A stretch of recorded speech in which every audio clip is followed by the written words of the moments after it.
ವೀಕ್ಷಕರೇ, ಕಳೆದ 3 ದಿನಗಳಿಂದ ನಾವು ಒಂದು ವಿಷಯದ ಬಗ್ಗೆ ಸಾಕಷ್ಟು ಚರ್ಚೆ ನಡೆಸ್ತಾ ಇದ್ದೀವಿ. ಇವತ್ತಿನ ಸಮಾಜದಲ್ಲಿ ಈ ಒಂದು ಸಂಬಂಧಗಳು ಸಾಕಷ್ಟು ಪ್ರಾಮುಖ್ಯತೆಯನ್ನು ಪಡ್ಕೊಳ್ತವೆ. ಒಂದು ಕುಟುಂಬ ನಿಲ್ಲಬೇಕಾದ್ರೆ ಈ ಎರಡು ಸಂಬಂಧಗಳು ಬಹುಮುಖ್ಯವಾಗುತ್ತೆ. ಅದು ಅತ್ತೆ ಸೊಸೆ ನಡುವಿನ ಸಂಬಂಧ. ಆದರೆ ಅತ್ತೆ ಸೊಸೆ ಅಂದ ತಕ್ಷಣ ಇತ್ತೀಚಿನ ದಿನದಲ್ಲಿ ಎಣ್ಣೆ ಸಿಗಿಕಾಯಿ ಅನ್ನೋ ಮಾತು ಅತಿ ಹೆಚ್ಚಾಗಿ ಕಂಡು ಬರ್ತಾ ಇದೆ. ಯಾಕೆ ಈ ರೀತಿಯಾದಂತಹ ಗೊಂದಲ? ಇದೇ ವಿಷಯದ ಬಗ್ಗೆ ವಿಶ್ಲೇಷಣೆ ಮಾಡುವಂತಹ ಪ್ರಯತ್ನ ನಾವು ಮಾಡ್ತಾ ಇದ್ದೀವಿ. ಇದೇ ಈ ಹೊತ್ತಿನ ದುನಿಯಾ ವಿಶೇಷ, ಅತ್ತೆ ವರ್ಸಸ್ ಸೊಸೆ.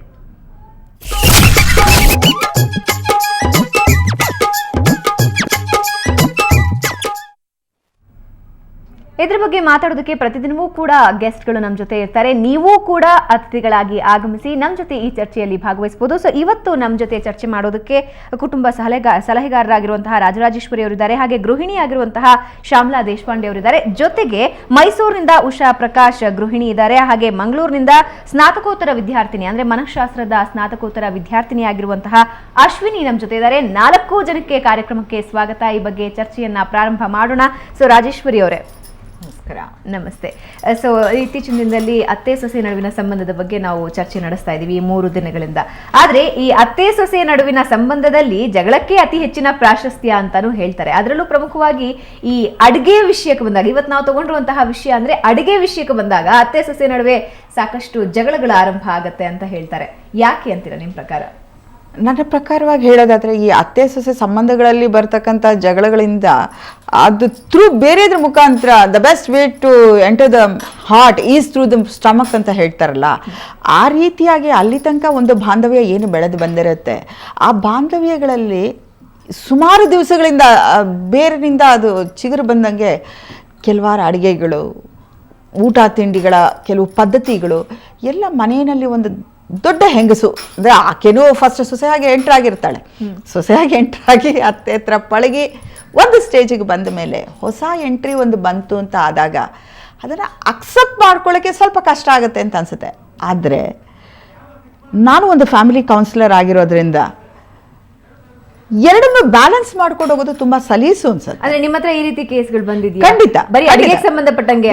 ಅಡಿಗೆ ಸಂಬಂಧಪಟ್ಟಂಗೂ ಕೂಡ ತುಂಬಾ ಹೇಳ್ತಾರೆ, ಇಲ್ಲ ಅವಳು ನಾನು ಅದು ಮಾಡಿದ್ದು ತಿನ್ನೋದೇ ಇಲ್ಲ, ಆಲ್ವೇಸ್ ಶಿ ರೆಫ್ಯೂಸಸ್, ನಾನು ಮಾಡಿಟ್ಟಿದ್ದೀನಿ ಅದು ಹಾಗೆ ಇದೆ, ಅದನ್ನು ಮುಟ್ಟೇ ಇಲ್ಲ.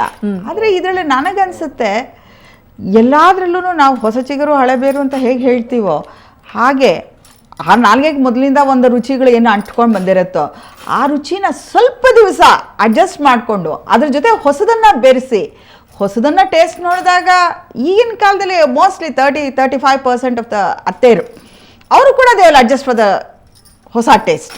ಆವಾಗ ಇನ್ನೂ ಒಂದೇನಪ್ಪ ಅಂತಂದರೆ ಮನೆಯಲ್ಲಿರ್ತಕ್ಕಂಥ ಯಂಗ್ ಜನ್ರೇಷನ್ಸ್ ಮಕ್ಕಳಾಗಲಿ ಅವರಾಗಲಿ ಮೊದಲು ಆ ಟೇಸ್ಟ್ಗಳಿಗೆ ಅವರು ಬಾಗಿಕೊಂಡ್ಬಿಡ್ತಾರೆ. ಬಾಕೊಂಡ್ಮೇಲೆ ಆಬ್ವಿಯಸ್ಲಿ ಪ್ರೀತಿಯಿಂದ ಗೆಲ್ಲಕ್ಕಾಗದೇ ಇರೋವಂಥದ್ದು ಏನಿಲ್ಲ, ಒಂದು ಚೂರು ನೋಡಿಮ್ಮ, ಇಷ್ಟೇ ಟೇಸ್ಟ್ ನೋಡಿ, ಇಷ್ಟು ಅದು ಕೊನೆಯಲ್ಲಿ ಈ ಕಡೆಗೆ ಬರುತ್ತೆ ಅನ್ನೋದು ನನ್ನ ಅಭಿಪ್ರಾಯ. ಆ್ಯಂಡ್ ಮೋರೋವರ್ ನನ್ನ ಒಂದು ಕೌನ್ಸಿಲಿಂಗ್ನಲ್ಲಿ ನಾನು ಕೊಟ್ಟಿರ್ತಕ್ಕಂಥ ಟ್ರೈನಿಂಗಲ್ಲಿ ಬಹಳಷ್ಟು ಮಂದಿ ಚೇಂಜ್ ಆಗಿದ್ದಾರೆ. ಓಕೆ, ಸೊ ಶ್ಯಾಮಲಾ ನೀವು ಗೃಹಿಣಿಯಾಗಿ ಇಂತಹ ಪರಿಸ್ಥಿತಿಗಳನ್ನ ಎದುರಿಸೋ ಸಂದರ್ಭ ಬಂದಿದೆ? ತುಂಬಾ ಆಗಿದೆ ನನ್ನ ಲೈಫಲ್ಲಂತೂ. 6 ವರ್ಷದಲ್ಲಂತೂ ತುಂಬಾನೇ ಕಲ್ತಿದ್ದೀನಿ ನಾನು ಇದರಿಂದ. ಒಂದು ಟೀ ಮಾಡಿದ್ರೆ ಅವ್ರಿಗೆ ಆ ಟೀನೇ ಬೇಕಿರೋದು. ನಮ್ಗೆ ಈಗಿನ ಫಾಸ್ಟ್ ಫುಡ್ ಇದೆಲ್ಲ ನೋಡಿದ್ರೆ ಅವ್ರ ಟೀ ಆಗ್ಲಿ ಅವ್ರದ್ದು ತಿಂಡಿ ಆಗ್ಲಿ ನಮ್ಗೆ ಹಿಡ್ಸಲ್ಲ. ಸಜ್ಜಿಗೆ ಅಂತ ಮಾಡ್ತಾರೆ, ತುಪ್ಪ ಜಾಸ್ತಿ ಹಾಕಿರ್ತಾರೆ, ನಾವೆಲ್ಲಿ ದಪ್ಪ ಆಗ್ತೀವೋ ಅದು ಹೆಲ್ತ್ ಕಾನ್ಶಿಯಸ್ ಆಗಿರ್ತೀವಿ. ಸೊ ಅದನ್ನ ನಾವು ತಿನ್ನಲ್ಲ. ನಾವು ಸ್ಯಾಂಡ್ವಿಚ್ ಮಾಡ್ತೀನಿ ಅರ್ಜೆಂಟ್ ಆಗಿ, ಈಗ ಜಾಬಿಗೆ ಹೋಗ್ಬೇಕಾಗಿರೋದು ಕೆಲಸದ ಅರ್ಜೆಂಟ್ ಅಲ್ಲಿ ನಾವು ಯಾವಾಗ್ಲೂ ಫಾಸ್ಟ್ ಫುಡ್ ಮಾಡೇ ಮಾಡ್ತೀವಿ. ಉಪ್ಪಿಟ್ಟು ಅದು ಇದು ಎಲ್ಲ ಮಾಡೋದಕ್ಕಿಂತ ಸ್ಯಾಂಡ್ವಿಚ್ ಮಾಡಿ ಕೊಡೋದು, ಮಗುಗಾಗಿ ಕೊಡೋದು, ನೂಡಲ್ಸ್ ಮಾಡಿ ಕೊಡೋದು 2 minutes ಅಲ್ಲಿ ಆಗುತ್ತೆ ಅಂತ ಹೇಳ್ತೀವಿ. 2 minutes ಅಲ್ಲಿ ಬೇಗ ಮಾಡಿ ಕೊಡ್ತೀವಿ. ಅದೇ ಇವ್ರಿಗೆ ಅದು ಇಷ್ಟ ಆಗಲ್ಲ. ಉಪ್ಪಿಟ್ಟಾಗ್ಲಿ ಕಾಂಕ್ರೀಟ್ ಆಗಲಿ ಯಾವುದು ನಮ್ಮ ಈಗಿನ ಜನ್ರೇಷನ್ ನಮ್ಗೆ ಯಾವುದು ಇಷ್ಟ ಆಗಲ್ಲ. ಅದನ್ನ ಏನಾದರೂ ಕೊಡೋಕೆ ಬಂದರೆ ಏನು ಬೇಡ, ಇದು ಒಂಥರ ಬೋರ್ ಇದೆ, ಆಯಿಲಿ ಇದೆ, ಆನಿಯನ್ ಜಾಸ್ತಿ ಹಾಕಿದ್ದಾರೆ, ಆ ಥರ ಎಲ್ಲ ಒಂದೊಂದು ರೀಸನ್ ಹೇಳ್ತೀವಿ. ಅದೇ ಸ್ಯಾಂಡ್ವಿಚ್ ಎಲ್ಲ ಆದರೆ ನಾವು ತರಕಾರಿಗಳೆಲ್ಲ ಹಾಕಿದ್ದೀವಿ, ಇದನ್ನು ತಿಂದು ನೋಡಿ ಹೆಲ್ತು, ನಿಮಗೆ ಶುಗರ್ ಬರಲ್ಲ, BP ಬರಲ್ಲ, ಆ ಥರ ಎಲ್ಲ ಹೆಲ್ತ್ ಕಾನ್ಶಿಯಸ್ ಆಗಿರ್ತೀವಿ. ಬಟ್ ಅವ್ರಿಗೆ ಅದು ಇಷ್ಟ ಆಗಲ್ಲ. ಅವ್ರಿಗೆ ಈಗಿನ ಟ್ರೆಂಡ್ ಫುಡ್ ಅಂತೂ ಇಷ್ಟ ಆಗಲ್ಲ. ಫ್ರೈಡ್ ರೈಸ್ ಅಂತೂ ಇಷ್ಟನೇ ಪಡಲ್ಲ ಅವ್ರಿಗೆ. ಏನಂದರೆ ತಿಳಿ ಸಾರು, ಅನ್ನ, ರೋಟಿ ಅದೆಲ್ಲ ಅವ್ರಿಗೆ ಇಷ್ಟ ಆಗುತ್ತೆ. ಬಟ್ ನಮ್ಗೆ ನಮ್ಗೆ ಅದೇ ಮೇನ್ ಆಗಿ ಬರುತ್ತೆ. ನಮ್ದು ಅವರು ಟೇಸ್ಟ್ ಮಾಡಿ ನೋಡ್ಬೇಕು, ಅವ್ರದ್ದು ನಾವು ಟೇಸ್ಟ್ ಮಾಡಿ ನೋಡ್ಬೇಕು, ಇಬ್ರಲ್ಲೂ ಒಂದು ಅಂಡರ್ಸ್ಟ್ಯಾಂಡಿಂಗ್ ಇರ್ಬೇಕು ಅನ್ನೋದು. ಈಗಿನ ಟ್ರೆಂಡ್ಗೂ ಸ್ವಲ್ಪ ಅವ್ರು ಚೇಂಜ್ ಆಗ್ಬೇಕು ಅಂತ ನನ್ನ ಅಭಿಪ್ರಾಯ. ಸ್ವಲ್ಪನಾದ್ರೂ ಆಗ್ಬೇಕು ಈಗಿನ ಫಾಸ್ಟ್ ಲೈಫಿಗೆ. ಓಕೆ, ನಿಮ್ ಜೊತೆ ಇನ್ನಷ್ಟು ಮಾತಾಡ್ತೀನಿ. ಸೊ ಮೈಸೂರಿನಿಂದ ನಮ್ ಜೊತೆ ಉಷಾ ಅವರಿದ್ದಾರೆ. ಉಷಾ ಅವರೇ, ನೀವ್ಗಾಗ್ಲೇ ಶ್ಯಾಮಲಾ ಅವ್ರ ಮಾತು ಕೇಳಿಸ್ಕೊಂಡಿರ್ಬೋದು. ಏನ್ ಹೇಳ್ತಾರೆ ಅಂದ್ರೆ ಟ್ರೆಂಡ್ ಬದಲಾಗ್ತಾ ಇದೆ, ಸ್ವಲ್ಪ ಅದಕ್ಕೂ ಅವಕಾಶ ಕೊಡಿ ಅಂತ ಹೇಳ್ತಿದ್ದಾರೆ. ಅಂದ್ರೆ ಈ ಹಿಂದಿಂದೇ ಯಾಕೆ, ಈ ಹಿಂದಿನ ತಿಳಿಸಾರು ತಿಂದು ತಿಂದು ಬೇಜಾರಾಗಿದೆ, ಇವತ್ತಿನ ನೂಡಲ್ಸ್ ಆದ್ರೂ ಟೇಸ್ಟ್ ಮಾಡೋಣ ಅಂತ ಸೊಸೆಯಂದಿರು ಹೇಳ್ತಾರೆ ಅಂತ ಹೇಳ್ತಾರೆ. ನೀವೇನಂತೀರಾ? ಇದ್ರ ಬಗ್ಗೆ ನಾ ಒಂದು ಮಾತು ಹೇಳಕ್ ಇಷ್ಟಪಡ್ತೀನಿ ಮೇಡಮ್. ಒಂದು ಗಾದೆ ಮೂಲಕದಿಂದ ಶುರು ಮಾಡ್ತೀನಿ. ಹಿರಿಯರಿಲ್ಲದ ಮನೆ ಇಲ್ಲ, ಗುರುವಿಲ್ಲದ ಮಠವಲ್ಲ ಅಂತ. ಈಗ ಒಂದು ವಯಸ್ಸಿನಲ್ಲಿ ಅತ್ತೆ ಗಟ್ಟುಮುಟ್ಟಿಯಾಗಿರ್ತಾಳೆ, ಹಲ್ಲುಗಳೆಲ್ಲ ಚೆನ್ನಾಗಿರುತ್ತೆ, ಅವಾಗ ಅವಳು ಕಲ್ ತಿಂದ್ರು ಅಡಗಿಸ್ಕೊಳ್ಳೋ ಶಕ್ತಿ ಇರುತ್ತೆ. ಸೊಸೆ ಬರೋ ಟೈಮ್ಗೆ ಸುಮಾರು ಅಂತ ಅವಳಿಗೆ ಇಲ್ಲಾಂದ್ರೂ ಒಂದು 55 ವರ್ಷ ಆಗಿರುತ್ತೆ. ಅವಾಗ ಏನ್ ಮಾಡ್ತಾಳೆ, ಅವಳಿಗೆ ಈ ಕಡಲೆಬೇಳೆ ಉದ್ದಿನಬೇಳೆ ಒಗ್ಗರಣೆ ಆಗಲ್ಲ, ಗಟ್ಟಿ ಪದಾರ್ಥ ಆಗಲ್ಲ. ಸೊಸೆ ಆದವಳು ಗರಿಗರಿಯಾಗಿ ಮಾಡ್ಕೊಟ್ಟಾಗ ಅತ್ತೆಗೆ ಕೋಪ ಬರುತ್ತೆ. ಆಗ ಸೊಸೆ ಆದವಳು ಅತ್ತೆ ಮನಸ್ಸನ್ನ ಅರ್ಥ ಮಾಡ್ಕೋಬೇಕು. ಈ ಸಂದರ್ಭದಲ್ಲಿ ಅವಳಿಗೆ ತಿನ್ನಕ್ಕಾಗಲ್ಲ, ಒಂದು ಹುಳ್ಕಲ್ಲೇ ಆಗಿರ್ಬೋದು, ಹಲ್ಲೇ ಇಲ್ಲದೆ ಇರ್ಬೋದು. ಈ ಸಂದರ್ಭದಲ್ಲಿ ಅತ್ತೆಗೆ ಹಿತವಾಗಿರೋದು ದೋಸೆನೋ ಮೆತ್ತಗೆ ಇಡ್ಲಿನೋ ಈ ಥರ ಎಲ್ಲ ಮಾಡ್ಕೊಂಡ್ರೆ ಅತ್ತೆ ಖುಷಿ ಆಗುತ್ತೆ. ಆಮೇಲೆ ಇನ್ನೊಂದು ಏನು ಅಂದರೆ ಅನ್ನನ ಮೃದುವಾಗಿ ಮಾಡಬೇಕು. ಅನ್ನನ ಇವಳು ಹುಳಿಯನ್ನಕ್ಕಾಗಲಿ ವಾಂಗಿಭಾತ್ಕಾಗಲಿ ಒಳ್ಟಾಗಿ ಮಾಡಿದಾಗ ಅತ್ತೆ ಮೃದುವಾಗಿ ಕೇಳ್ತಾಳೆ. ಅವಾಗ ಅತ್ತೆ ಮನಸ್ಸಿಗೆ ಈ ಥರ ಒಳ್ಟಾಗಿ ಮಾಡಿದಾಗ ಅದರಲ್ಲೂ ಒಂದು ಸ್ವಲ್ಪ ಘರ್ಷಣೆಗಳಾಗ್ಬೋದು. ಅತ್ತೆ ತುಂಬ ಅನುಭವದಿಂದ ಈ ಮನೆಗೆ ಪ್ರವೇಶಿಸ್ತಾಳೆ, ಈ ಕಷ್ಟ ಎಲ್ಲ ಅರ್ಥ ಮಾಡ್ಕೊಂಡಿರ್ತಾಳೆ. ಆಗ ಸೊಸೆ ಆದವಳಿಗೆ ಒಂದು ಸ್ವಲ್ಪ ತಿಳುವಳಿಕೆ ಈ ಮೂಲಕ ಅವಳಿಗೆ ಕೊಟ್ಟರೆ ಅವಳು ಒಂದು ಸ್ವಲ್ಪ ಅರ್ಥ ಮಾಡ್ಕೋಬೋದು. ಈಗಿನ ಸೊಸೈಟಿಯೆಲ್ಲ ವಿದ್ಯಾವಂತರಾಗಿರ್ತಾಳೆ, ಅದರಿಂದ ಅರ್ಥ ಮಾಡ್ಕೊಳ್ಳೋಕೆ ಏನು ಕಷ್ಟ ಆಗಲ್ಲ. ಈ ಅತ್ತೆ ಆದವಳು ಅವಳು ತುಂಬ ಹಿರಿಲಾಗಿರ್ತಾಳೆ.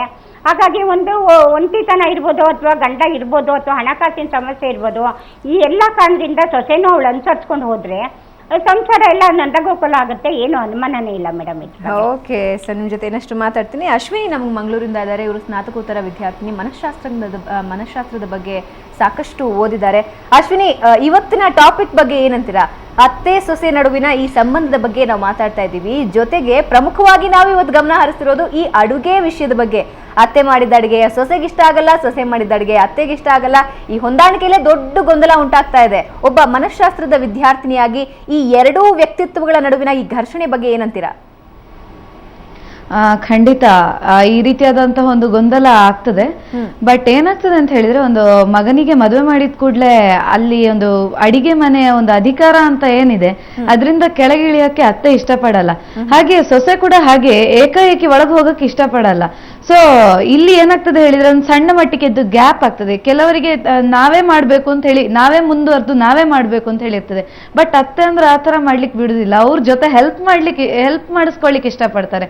ಸೊ ಆ ಮೂಲಕ ಆ ಮನೆಯ ರೀತಿ ರಿವಾಜು ಕಲ್ತು ಅವ್ರ ಟೇಸ್ಟ್ ಅನ್ನು ಕಲ್ತ್ಬಿಟ್ಟು ಆಮೇಲೆ ಆ ಒಂದು ಅವರಿಗೆ ಇಷ್ಟ ಆಗುವಂಥದ್ದು ಮಾಡ್ಕೊಳ್ಲಿಕ್ಕೆ ಹೆಲ್ಪ್ ಆಗ್ತದೆ ಅನ್ನೋದು ಅವ್ರ ಮನೋಭಾವ.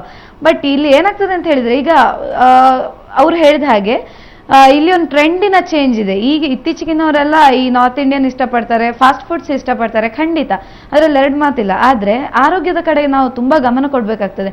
ನಾವು ಒಳ್ಳೆ ಫುಡ್ ತಿಂದ್ರೆ ಮಾತ್ರ ನಮ್ಮ ಎಲ್ಲ ವಿಷಯಗಳು ಒಂದು ಸರಿಯಾಗಿರಕ್ಕೆ ಸಾಧ್ಯ.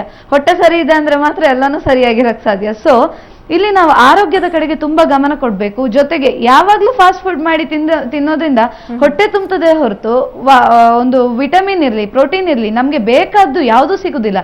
ಖಂಡಿತವಾಗಿಯೂ ಇದು ಮನಸ್ಸಿನ ಮೇಲೆ ಪ್ರಭಾವ ಬೀಳ್ತದೆ ಅಂತ ನನ್ನ ಅನಿಸಿಕೆ. ಸೊ ಈ ಒಂದು ಗೊಂದಲನ ಆರಾಮ್ಸೆ ಬಗೆಹರಿಸಬಹುದು. ಖಂಡಿತ ಇದೆ ಇದು. ಈ ಸ್ವಲ್ಪ ಹೊಂದ್ಕೊಳ್ಬೇಕು. ನಾವು ಮನೆಯಲ್ಲಿ ನಮ್ಮ ಹಿರಿಯರಿಗೆ ಯಾವ ರೀತಿ ನಾವು ಗೌರವ ಕೊಡ್ತೇವೆ, ಅದೇ ರೀತಿ ಇನ್ನೊಂದು ಮನೆಗೆ ಹೋದಾಗ್ಲೂ ಗೌರವ ಕೊಟ್ಟು ಅವರ ಮನಸ್ಸಿಗೆ ನಾವು ಒಂದು ಸ್ವಲ್ಪ ರೆಸ್ಪೆಕ್ಟ್ ಕೊಟ್ಟು ಅವ್ರ ಜೊತೆ ಅಡ್ಜಸ್ಟ್ ಆದ್ರೆ ಖಂಡಿತವಾಗಿಯೂ ಈ ಒಂದು ತೊಂದರೆನ ಬಗೆಹರಿಸಲಿಕ್ಕೆ ಸಾಧ್ಯ ಅಂತ ಹೇಳಕ್ಕೆ ಇಷ್ಟಪಡ್ತೀನಿ. ಓಕೆ ಅಶ್ವಿನಿ, ನಿಮ್ ಜೊತೆ ಇನ್ನಷ್ಟು ಮಾತಾಡ್ತೀನಿ. ಸೊ ವೀಕ್ಷಕರೇ, ಇದ್ರ ಬಗ್ಗೆ ಇನ್ನಷ್ಟು ಚರ್ಚೆ ನಡೆಸ್ತೀವಿ. ನೀವು ಕೂಡ ಈ ಚರ್ಚೆಯಲ್ಲಿ ಭಾಗವಹಿಸಬೇಕು ಅಂದ್ರೆ ತುಂಬಾನೇ ಸಿಂಪಲ್. ನೀವು ಯಾವುದೇ ಊರಲ್ಲಿದ್ರೂ ಕೂಡ ಅಲ್ಲಿರುವಂತಹ ಸುವರ್ಣ ನ್ಯೂಸ್ ಕಚೇರಿಗೆ ಸಂಪರ್ಕಿಸಿ. ಹಾಗೆ ಈಗಾಗಲೇ ನಾವು ನಂಬರ್ಗಳನ್ನ ಕೂಡ ಡಿಸ್ಪ್ಲೇ ಮಾಡ್ತಿದ್ದೀವಿ. ಆ ನಂಬರ್ಗಳ ಮೂಲಕ ಕೂಡ ನೀವು ನಮ್ಮನ್ನ ಸಂಪರ್ಕಿಸಿ. ಈ ಚರ್ಚೆಯಲ್ಲಿ ಯಾವುದೇ ಊರಿನಲ್ಲಿದ್ರೂ ಕೂಡ ನೀವು ಕೂಡ ಭಾಗವಹಿಸಬಹುದು. ಇದ್ರ ಬಗ್ಗೆ ಇನ್ನೂ ಚರ್ಚೆ ಇದೆ. ಅದಕ್ಕೂ ಮುಂಚೆ ಒಂದು ಸಣ್ಣ ವಿರಾಮ.